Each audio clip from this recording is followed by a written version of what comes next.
Boa noite a todos. Hoje nós vamos falar um pouco sobre a visão de negócio.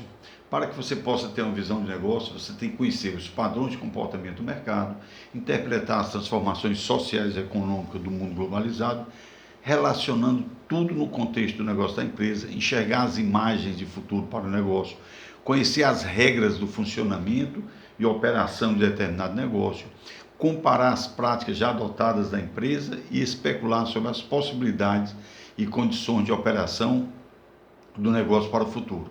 Para que você tenha uma visão de negócio, você tem que buscar informações no mercado que você atua. É fundamental que quando você busca essa informação, seja através de práticas como, por exemplo, benchmark, seja através de relatórios oficiais, não importa a fonte, mas você tem que ter a capacidade de interpretar principalmente o que está ocorrendo, qual é o cenário atual, quais são as tendências, né, do futuro para o seu setor, para o seu negócio. A percepção do posicionamento competitivo, aí é fundamental que você compreenda a posição competitiva relativa da empresa em relação às demais empresas do negócio, tais como quem são os seus concorrentes. Efetivamente, ele pode estar no teu setor e no setor concorrente. Exemplo, você tem uma empresa lá em São Paulo, que é do teu setor, mas não concorre contigo aqui. Fornecedores, quem são seus parceiros estratégicos, e esse fornecedor tem que passar a ser um parceiro estratégico. Importante, ter conhecimento do posicionamento da empresa no setor e da interpretação das próprias condições de atratividade e competitividade da organização. Você, em outras palavras, você tem que conhecer a empresa. Você tem que se conhecer.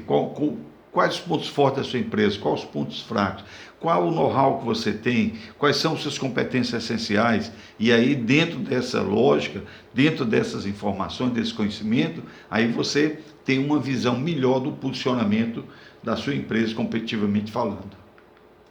Então, o que são tendências? São as variáveis no ambiente externo, lentas ou rápidas, mas persistentes, que podem afetar de forma leve ou profunda os negócios ou atividade da instituição, seus clientes, de seus concorrentes, de seus fornecedores ou da sociedade em geral. Um exemplo de tendência é o seguinte: vai ter a Copa do Mundo no Brasil. Ok, então uma tendência é que o setor de construção civil vai ter uma alavancagem, porque necessita de novos equipamentos de estádio, né, as arenas, precisa melhorar a mobilidade, precisa melhorar os hotéis. Então, a tendência é que onde você tem, por exemplo, um exemplo como eu dei o evento da Copa do Mundo, que aconteceu em 2014, surgem várias tendências que quem está no mundo competitivo, no mundo corporativo, ele tem que estar atento a essas situações. Nós estamos vivendo agora uma crise sanitária, onde a tendência é que as empresas terão muita dificuldade para se manter no mercado. No entanto, geralmente tem uma crise, mas tem as oportunidades. Logo que a poeira baixe, nós teremos condições de realmente saber quais são as melhores tendências por conta dessa crise, tanto tendências de ameaça como tendências de oportunidade. Algumas tendências atuais: a biotecnologia irá transformar-se no maior setor industrial, como, por exemplo, a ciência da vida, provocando uma mudança no interrelacionamento e convergência de setores antes nunca esperado, contribuição para melhorar as condições de vida e na preservação da doença, uma verdadeira revolução na engenharia genética. Olha como é interessante. Com esse problema dessa pandemia que nós estamos tendo aí, aqui no Brasil, os nossos cientistas, em uma semana, já conseguiram detectar, descobrir o genoma desse vírus. Então, a biotecnologia realmente é uma tendência para o futuro, atual e para o futuro. O mundo devastado pela ganância está provocando um movimento de força crescente pela preservação dos recursos naturais, pela busca da autossustentação, meio ambiente. Hoje, todas as empresas buscam ter responsabilidade social e nessa responsabilidade social, que são setores como, por exemplo, econômico, setor meio ambiente, setor social, é importante que o meio ambiente é uma das tendências. Hoje, as empresas que trabalham, que buscam ter uma preservação do meio ambiente, uma sustentabilidade, são empresas que têm sucesso nesse mundo corporativo. Tendência atuais no Brasil. Lembro apenas que isso antes do coronavírus, né? Antes dessa pandemia. Aumento progressivo no nível de escolaridade, com cada vez mais pessoas ingressando no ensino fundamental, médio e superior, maior intercâmbio comercial com os países do Mercosul. Haja vista que no ano passado o Brasil, através do Mercosul, fechou um acordo com a União Europeia, né? Crescimento de lobbies e pressões de ONGs, cobrando maior responsabilidade do Estado, das empresas em relação ao meio ambiente. Isso tem sido exageradamente, muitas vezes, improcedente esse lobby, essa pressão, mas eles estão aí fazendo. Disseminação e popularização do uso de computadores pessoais, da internet e telefone celular. Hoje, qualquer cidadão brasileiro ou mundial tem um telefone celular, tem acesso à internet, né?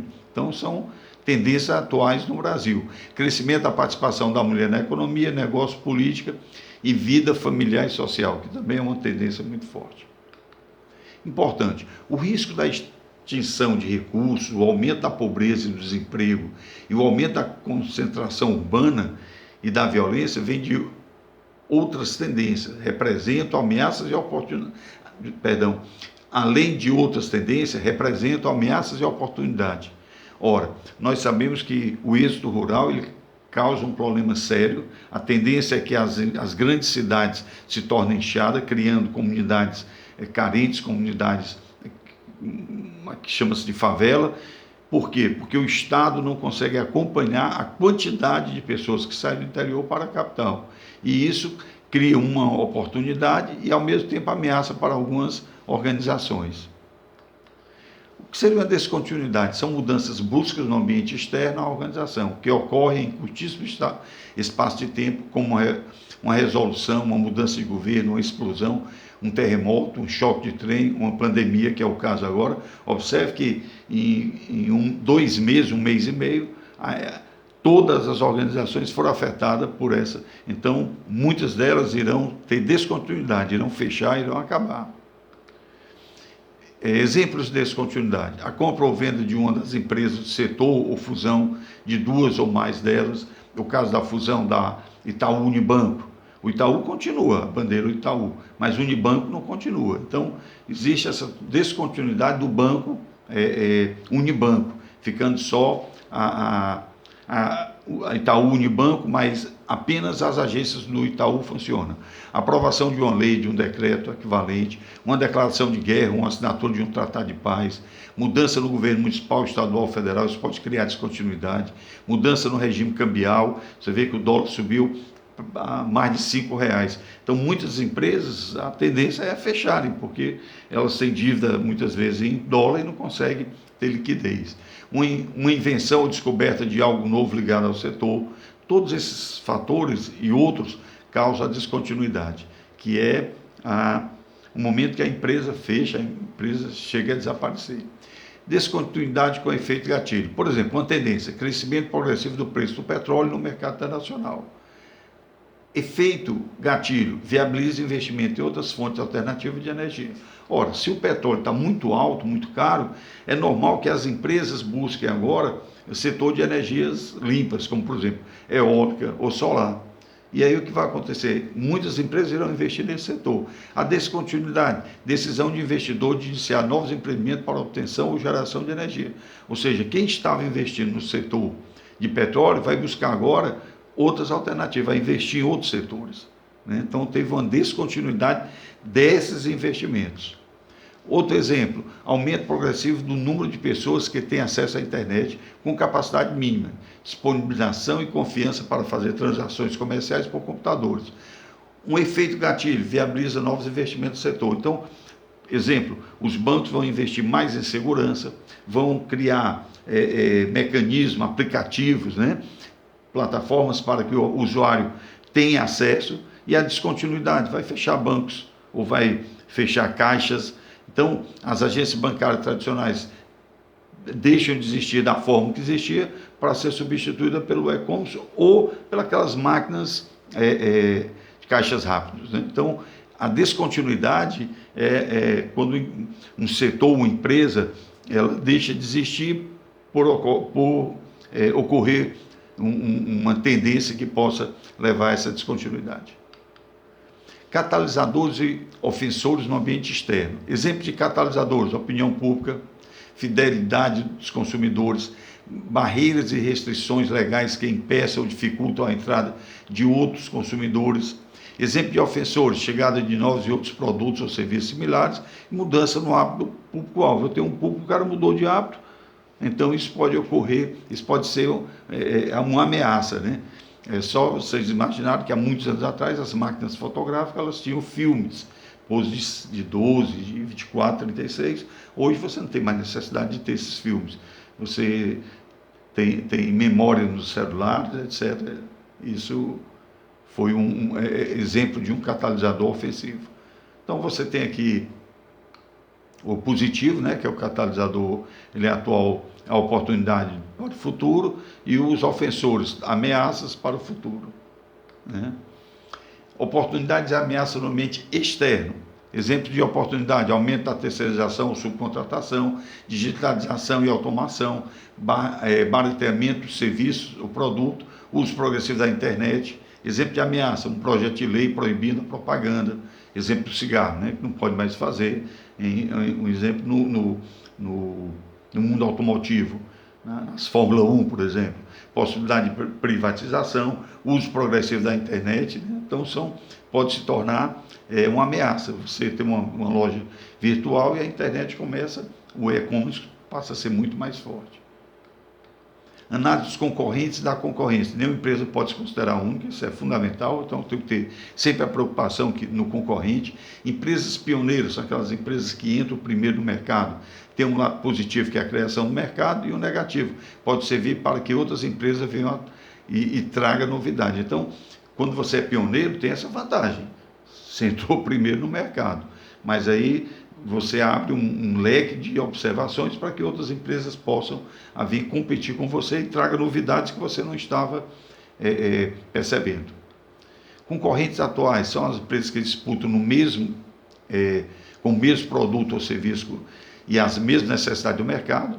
Você tem que definir quem são seus concorrentes, suas técnicas, que marcam ou serviços são oferecidos ao cliente. Fique atento às mudanças provocadas pelo seu concorrente. Observe se o seu concorrente tem uma longa marca que identifique seu produto ou serviço. Banco que não tem nome de banco, empresas que assumem o serviço financeiro. Exemplo, você tem empresas que oferecem dinheiro, né, oferecem empréstimos, né, consignados, que nem tem nome de banco, mas são concorrentes de banco, porque também agem no setor financeiro. Concorrentes potenciais são aqueles que podem vir de setores que não estão identificados com o seu. Pode ser ainda, podem nem ainda estar operando. Exemplo, livraria pela internet, venda de passagens aéreas online, disponibilidade de transações bancárias. Lembre-se que hoje, dificilmente você vai numa agência bancária ou numa agência de turismo comprar uma passagem. Você compra online. Concorrência por produto distinto, o caso da TV e da rádio, por exemplo. Hoje você tem TV a cabo, você tem TV aberta, né? Cenário é um conjunto consistente de premissas consideradas pelos dirigentes da organização. Condiciona as atividades, as perspectivas de crescimento, de rentabilidade e de resultado, a vulnerabilidade e até a sobrevivência da organização. Exemplo de cenário: sociopolítico, macroeconômico, para os 3 próximos anos, razoável estabilidade da política econômica, isso antes da pandemia. Então o cenário hoje é a parte sociopolítica em atrito, em conflito direto. A macroeconômica, houve uma desestabilização da economia mundial e nós não temos como prever, ter uma tendência de como esse cenário vai ficar, esse cenário econômico, né, macroeconômico, até que essa pandemia seja debelada.